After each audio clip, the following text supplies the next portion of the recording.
अस्सलाम वालेकुम गाइस, कैसे हैं आप सब। उम्मीद है कि ठीक होंगे।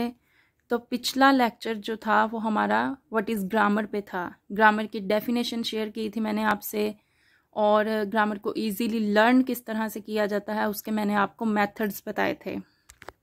और आज का हमारा टॉपिक ग्रामर के रिलेटेड ही है और व्हाट इज़ सेंटेंस पे है, यानी सेंटेंस किसे बोलते हैं।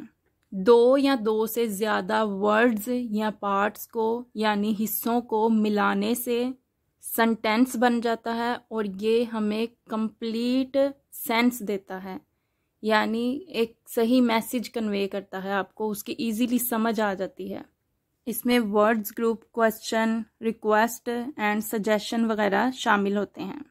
फॉर एग्जाम्पल शी प्लेज, तो यहाँ पे शी जो है वो एक वर्ड है और play is an other word, यानी शी और प्लेज ये दो वर्ड्स हैं। और अगर मैं शी अकेला बोलती हूँ तो ये कंप्लीट मैसेज कन्वे नहीं कर रहा, यानी इसकी मुझे समझ नहीं आ रही। शी बस वो क्या कर रही है कोई पता नहीं। इस तरह से प्लेज बोलती हूँ तो ये भी कंप्लीट मैसेज कन्वे नहीं कर रहा। लेकिन जब मैं इन दोनों को इकट्ठा करके बोलती हूँ शी प्लेज, तो फिर मुझे समझ में आएगा कि वो खेलती है। अब सेंटेंस के पार्ट्स कौन कौन से हैं। There are two basic parts of sentences. First one is subject and the other one is verb. Subject क्या होता है? Subject is a noun that does action. Action means के काम करने वाला। सब्जेक्ट क्या है?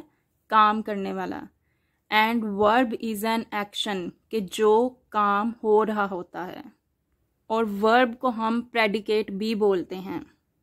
फॉर एग्जाम्पल मैं एक सेंटेंस बोलती हूँ आई एम वेटिंग, तो इसमें एम वेटिंग जो है वो वर्ब या प्रेडिकेट है, लेकिन मेन वर्ब जो है इसमें वो वेट है। तो जब मुझे ये बताना होगा कि ये प्रेजेंट कंटिन्यूस की बात हो रही है तो मैं वेट के साथ ING लगा दूंगी, यानी ये वेटिंग बन जाएगा। और प्रेजेंट कंटिन्यूस में हमें पता है कि इसके साथ ऑक्सिलरी वर्ब लगती है एम, तो एम वेटिंग जो है ये वर्ब या प्रेडिकेट है। And this subject is I, the person who waits. Am waiting बोलती हूँ तो हु इज वेटिंग, अगर मैं इसके साथ आई लगाऊंगी या वी लगाऊंगी तो फिर मुझे पता चलेगा कि मैं इंतज़ार कर रही हूँ या वो इंतज़ार कर रहे हैं, हम इंतज़ार कर रहे हैं। और अगर मैं जस्ट आई बोलती हूँ तो इसकी भी कोई समझ नहीं आएगी। तो इसके लिए मुझे एक्शन की ज़रूरत होगी कि मैं क्या कर रही हूँ या मैं क्या हूँ। तो इसके साथ हमें एम वेटिंग लगाना पड़ा।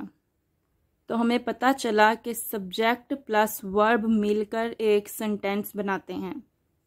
Here is an other example.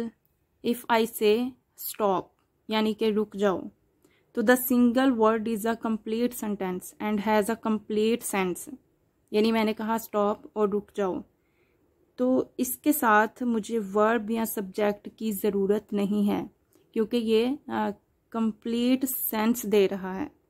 तो अब आप ये सोच रहे होंगे कि हमें जब भी टेंस में सेंटेंस स्ट्रक्चर सिखाया जाता है तो हमें सब्जेक्ट वर्ब ऑब्जेक्ट ही बताया जाता है, जबकि यहाँ सेंटेंस के जो मेन पार्ट्स हैं वो तो सिर्फ सब्जेक्ट प्लस वर्ब ही बताए हैं।